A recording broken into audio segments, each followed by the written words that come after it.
You were born in the late 20th century, in a nameless corner of North Korea, a gray, concrete labyrinth where the great leaders watch from every wall and the gods have long since been replaced by the state. Your village is a scattering of crumbling apartments and coal-dusted fields where famine is a constant guest and the wind carries the bitter scent of boiled cabbage, coal soot, and the metallic tang of unwashed laundry. Your family house is a damp trap of cracked mud floors and thin walls that offer no protection from the biting winter frost. Your father is a factory worker whose lungs are half filled with iron dust. Your mother is a ghost who mends uniforms in the dark to save on electricity, her fingers constantly pricked and bleeding. In this kingdom, you aren't a son to be cherished. You are a burden, an extra mouth to feed in a land where the harvest is always a triumph on the state radio, but a hollow ache in your belly. You don't remember much of your earliest years, only the gnawing hunger that made your mother chew on bitter corn husks and spit the pulp into your mouth like a bird, her own eyes sunken and hollow. You remember the winter your baby brother stopped crying because his blood had turned to ice in his sleep, and the way your father looked at him, not with grief, but with a chilling, calculating exhaustion.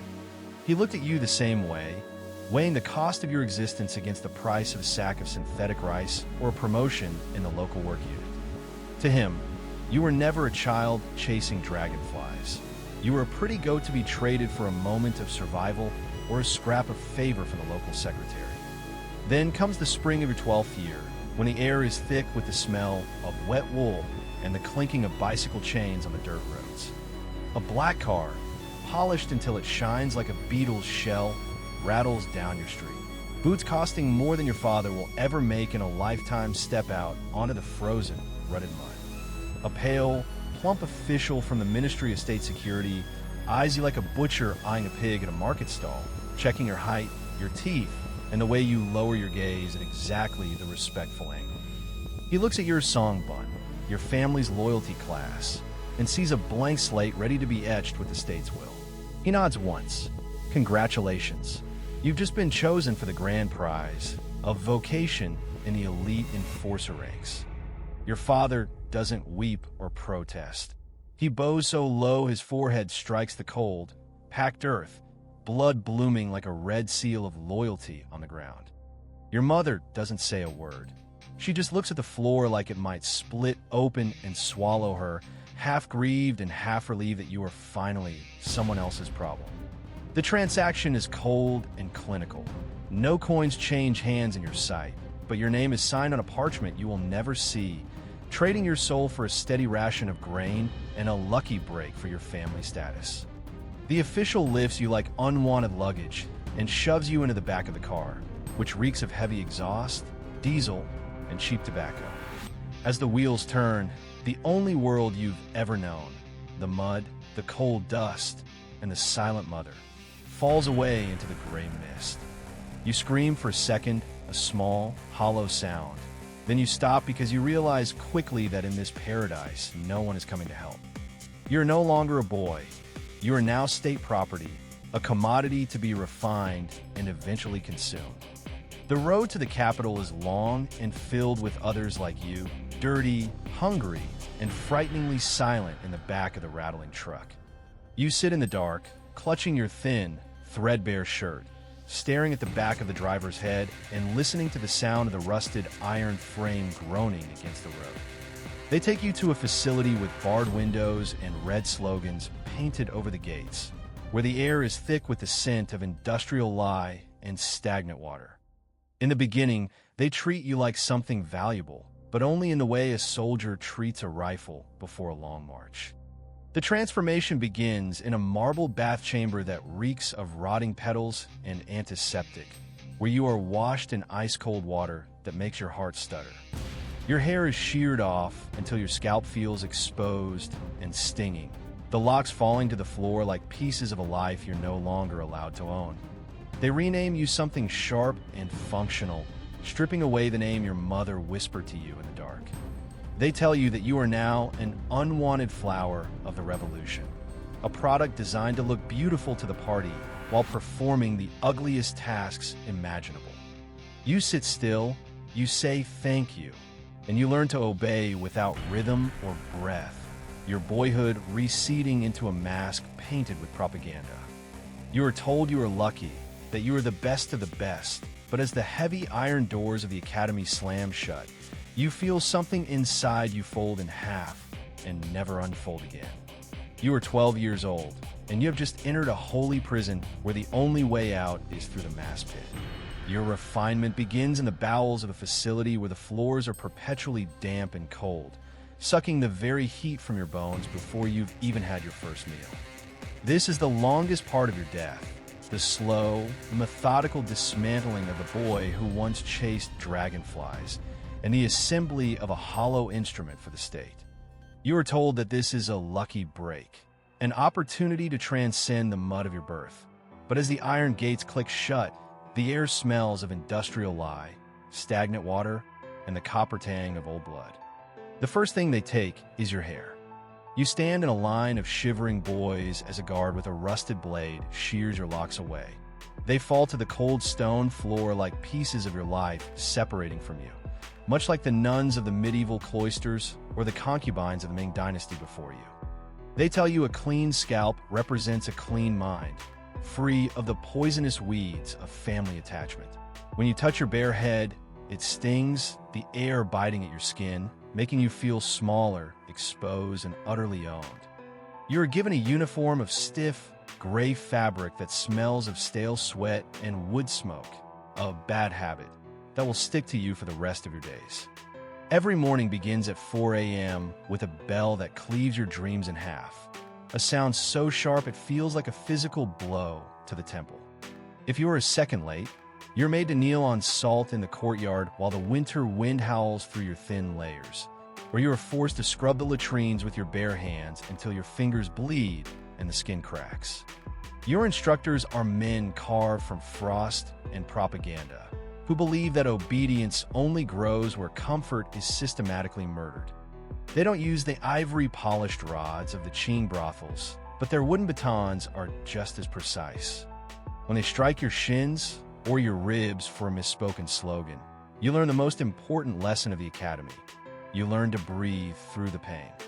You are taught the art of the socialist smile, a mask painted not with powder, but with iron-willed pretense. You learn to walk without sound, to move like silk through the corridors, and to lower your gaze at the exact respectful angle whenever a superior breathes in your direction. Your days are a blur of ritualized exhaustion, 12 hours of reciting the history of the great leaders, followed by 6 hours of combat posture, where you must stand perfectly still while incense and coal smoke sting your eyes. If you flinch, the rod returns. If you cry, they ration your water for 3 days. They rename you, of course. Your mother's name for you is gone, buried under the mud of your village. Here, you're a number, a rank, a junior enforcer.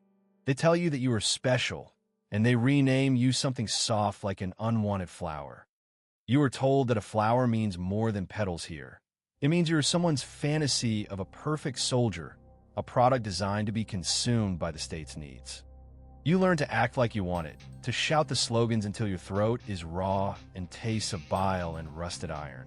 Because any lack of enthusiasm is a sin that leads to the cold palace of the disciplinary pits. The psychological surgery is even more brutal than the physical beatings.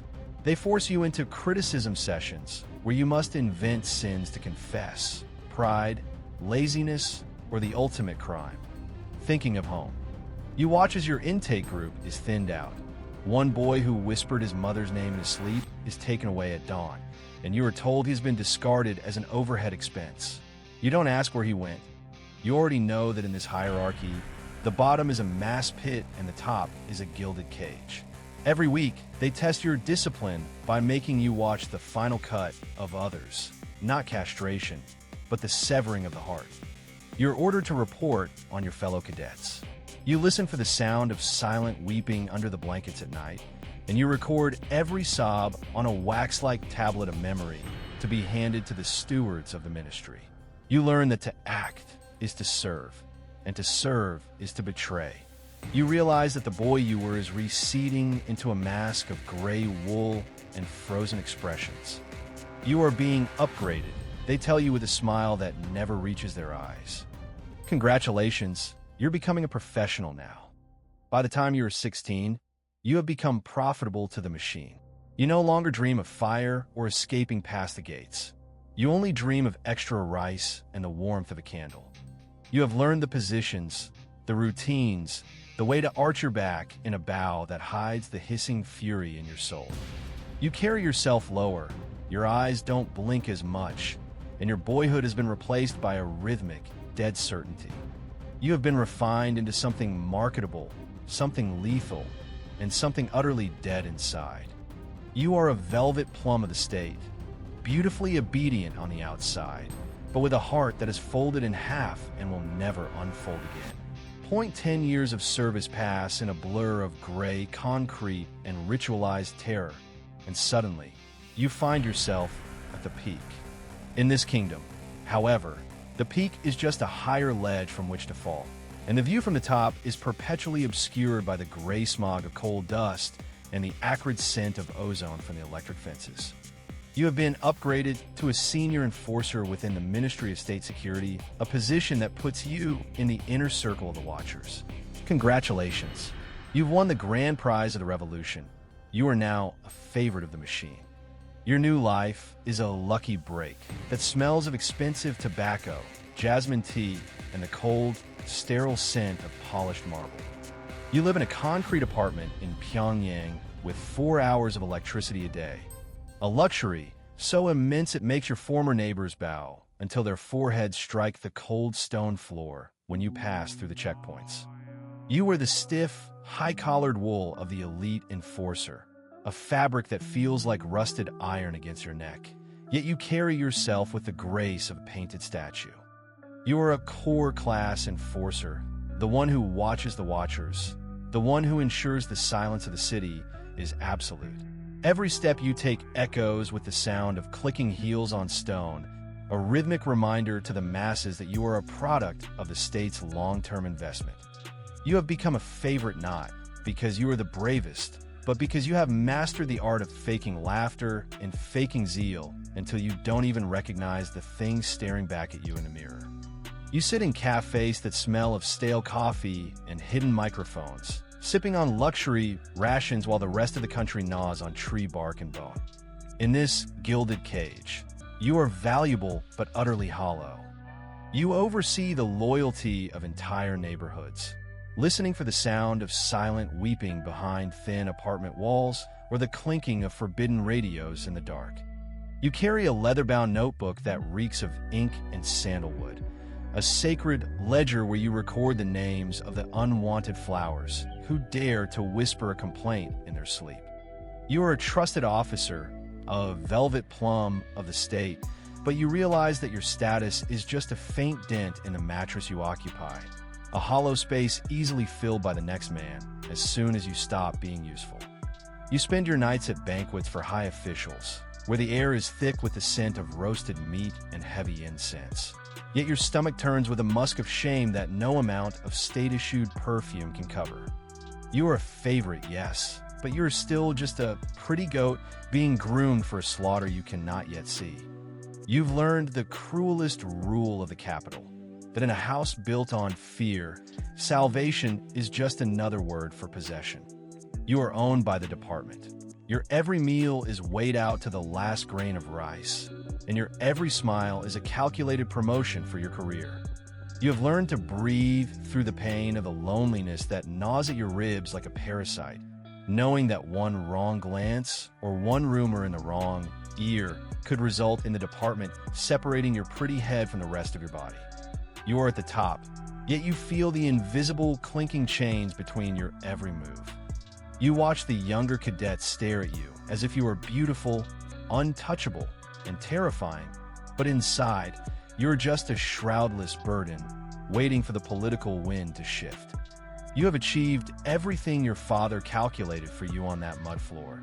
Yet as you lie in your elite bed, the silence of the city outside feels like a heavy, damp blanket. You have become the perfect instrument of the state's authority, a man who is renamed something soft like an unwanted flower, only to be used to crush the thorns in the stateside. Your hands, once rough in the village fields, are now soft and smell of expensive soap and old ink, but they are stained with the invisible blood of the files you sign. You host the New Year rites for the ministry. You discipline subordinates who forget their place, and you continue your duties even when the palace of power grows colder than the marble in an infirmary. You are still the enforcer of all you survey, but the party no longer looks your way with warmth, only with the clinical observation of a scientist watching a specimen. You stop dreaming of freedom. You stop dreaming of the river and the dragonflies. Now you only pray that your core class status keeps you safe for one more night. Congratulations, you've reached the peak of the mountain. Fun, right? But in the kingdom of shadows, every sun eventually sets, and yours is just dipped below a horizon of jagged steel and betrayal. You have served for decades, rising to a height where your name is a whispered curse in the corridors of Pyongyang, but you forgot the most basic rule of the machine. The grinder never stops, and eventually, it needs fresh meat from the top of the pile. The wind shifts without warning, and the transition from a precious asset to an overhead expense is as sudden and violent as a winter frost hitting a nameless mud brick village. One morning, the air in your office doesn't smell of luxury. It smells of burnt paper, chemical panic, and the cold, metallic scent of a trap being sprung. The summons arrives at dawn, delivered by a junior officer whose eyes are as cold and unblinking as the marble floors you once walked upon with such pride. He doesn't bow. He doesn't offer the usual honorifics. Instead, he informs you that your loyalty has been reviewed and found wanting. Congratulations. You've just been granted the ultimate promotion, a one-way ticket to a gray room where the state settles its final accounts. They don't give you a trial. They don't give you a chance to plead. They simply strip you of your sharp uniform, the one that made you feel like a god, in a room that reeks of stale sweat, old ink, and the copper tang of fear. They take your leather boots and leave you barefoot on the cold stone, your skin looking gray and loosened without the silk and powder of your rank. They give you a single, thin robe that smells of mothballs and damp wool, and they gesture toward a back alley where a canvas-covered truck waits in the dark. Fun, right? You are no longer an enforcer.